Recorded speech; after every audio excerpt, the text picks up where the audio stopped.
It's interesting. Lupus is a complicated enough disease with its primary presentations. And then, of course, after we started to get around the heterogeneity of lupus itself, we started to find the implications of the comorbidities in lupus, such as the atherosclerotic comorbidity and the bone comorbidity, et cetera, which are not part of the actual initial disease, but are a consequence of the disease or a consequence of the therapy. So we're all now very familiar with those two aspects, the primary disease and the comorbidities. But more recently, we've been talking about type 2 lupus. Next slide. So what is type 1 lupus? As you all know, this is due to autoimmune inflammation. It responds to immunosuppressive therapy to a greater or lesser degree. And it's what we've been dealing with for many decades now. Type 2 lupus is different. It's not due to inflammation. It doesn't respond to the typical immunosuppressive therapy, although there are many practicing physicians, not this group obviously, who treat some of these conditions with steroid, etc. And what they find is the patient says, whoa, I feel so much better for about 10 days. And then they go back to where they were because steroids make all of us feel better, but don't address the symptoms of type 2 lupus. So what is type 2 lupus? Next slide. These are the symptoms. Fatigue, and for lupus patients, that is a primary symptom, every lupus patient. Brain fog, very typical also. And then generalized pain and tenderness, and that's fibromyalgia, very well known, not due to the primary mechanisms of lupus, but a very important symptom complex. Cognitive dysfunction, so that goes along with brain fog, but actually can demonstrate cognitive dysfunction in objective means. There is a real history of sleep disturbance. I can't get enough sleep, or I wake up unrefreshed, and then anxiety and depression. So you see, these are not the typical symptoms associated with immunologic mechanisms, cytotoxic antibodies, or immune complexes that we usually think of. And so, but to the patient, they're extremely important symptoms. Next slide. So what is the pathogenesis? Can I just ask you something, Mario? Just Sure, make a quick comment. So thank you very much for summarizing this beautifully. I think this is very clear. My just little comment was maybe fibromyalgia is a little bit on the side. It is not a symptom by itself in a way. It's strongly connected with all the other symptoms or outcomes you mentioned.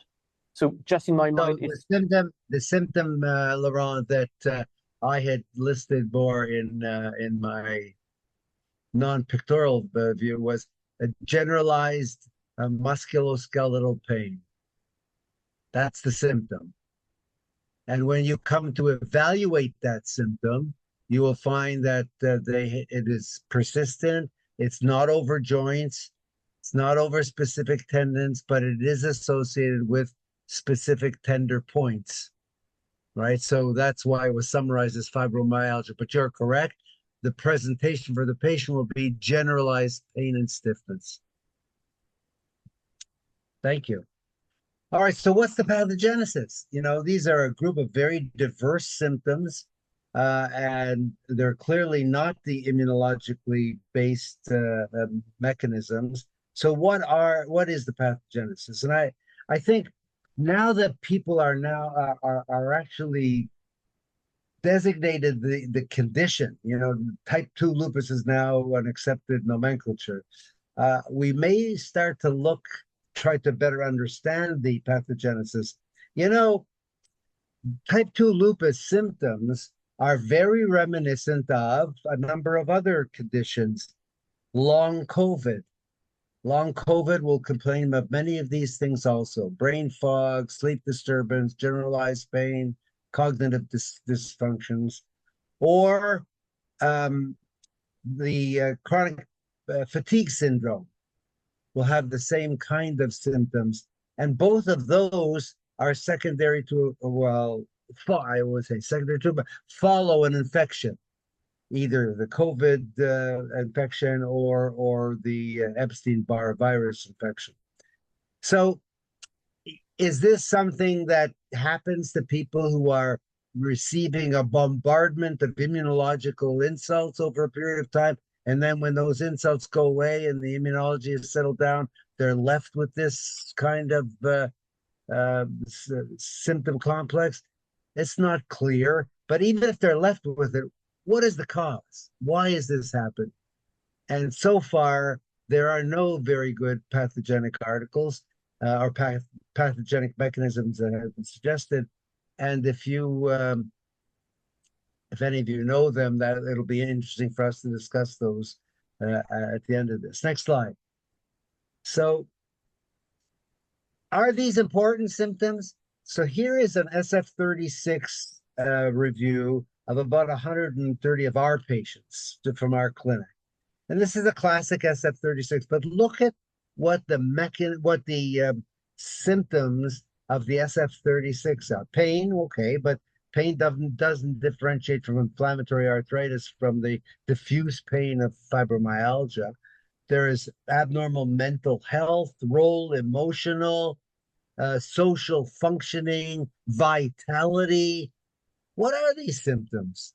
Many of these symptoms could be type 2 lupus symptoms and not type 1 lupus manifestations. So, when we're doing outcome measures for drug trials, you have to be very careful, because you don't want, you're testing a drug that might work for lupus type 1, but might not work for lupus type 2. And so patient-reported outcomes often tell a different story than the harder immunological inflammatory outcomes, such as the SRI or the BICLA.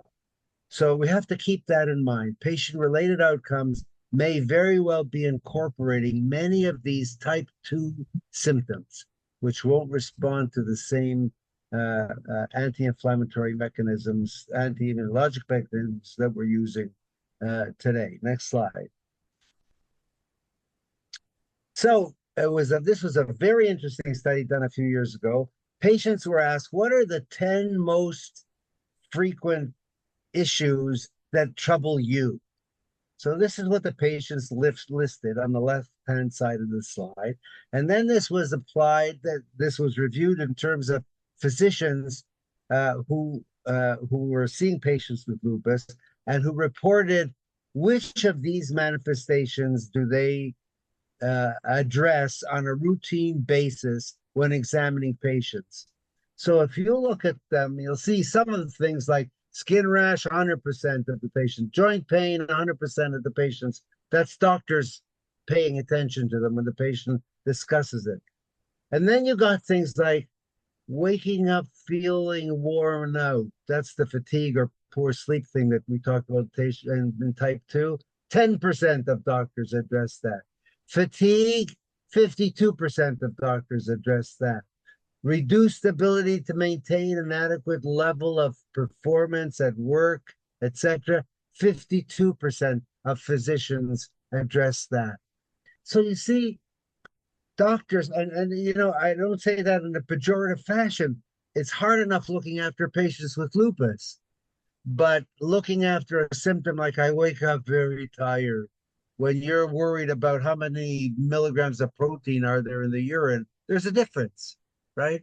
So it shows you that doctors don't usually evaluate or don't always evaluate some of the most important symptoms for the patient. So there is a discordance between patient importance and doctor evaluation. So next slide? What's our job? So what should we do about this? So what we have to do is ensure that the doctor-patient encounter is set up to elucidate both type 1 and type 2 lupus. Now, that's an easy statement to make. You write that down. But how do you do that? like when doctors have a limited time.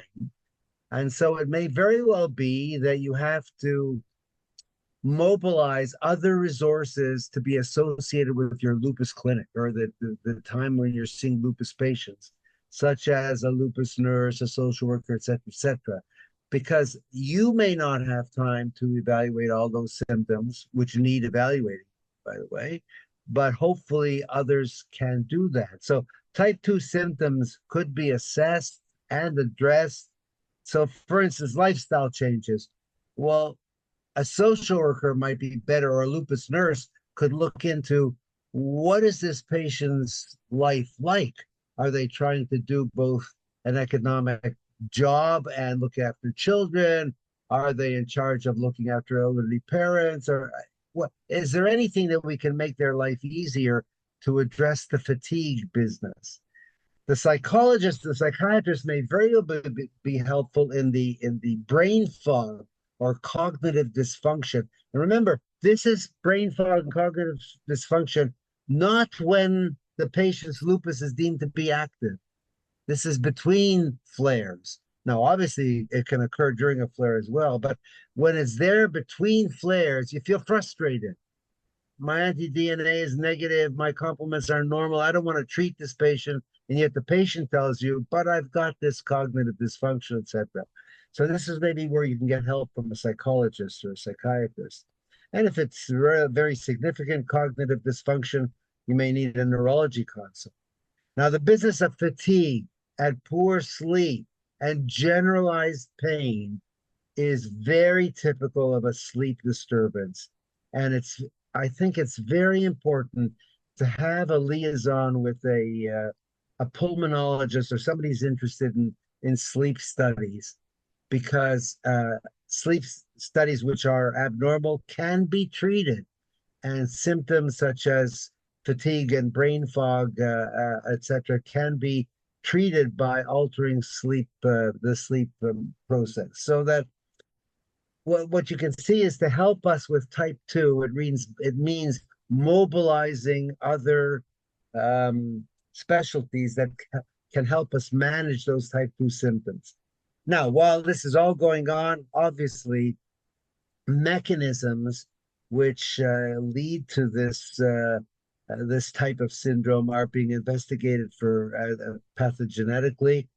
The same is going on for long COVID, and the same is been going on for a long time for chronic fatigue syndrome. So far, no great inroads have been made into pathogenesis. So until they are made and we can get more specific therapies, this sort of mobilization of outside resources becomes extremely important in managing groups of patients with lupus.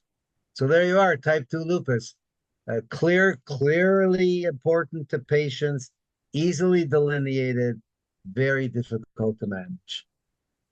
So I totally agree with Murray that we don't ask enough about the fatigue and sleep disorders and depression and cognitive problems.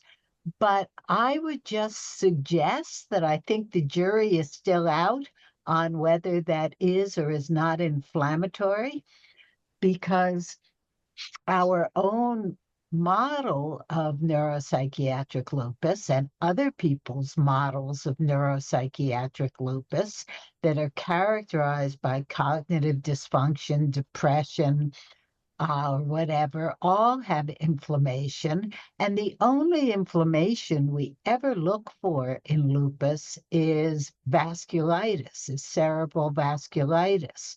But these are really neuroinflammatory conditions where we need to look for glial activation or other markers of inflammation in the brain. So, and I think the other comment that Murray made, which is absolutely right on, is that is that these symptoms can be present when there's no evidence of systemic inflammation.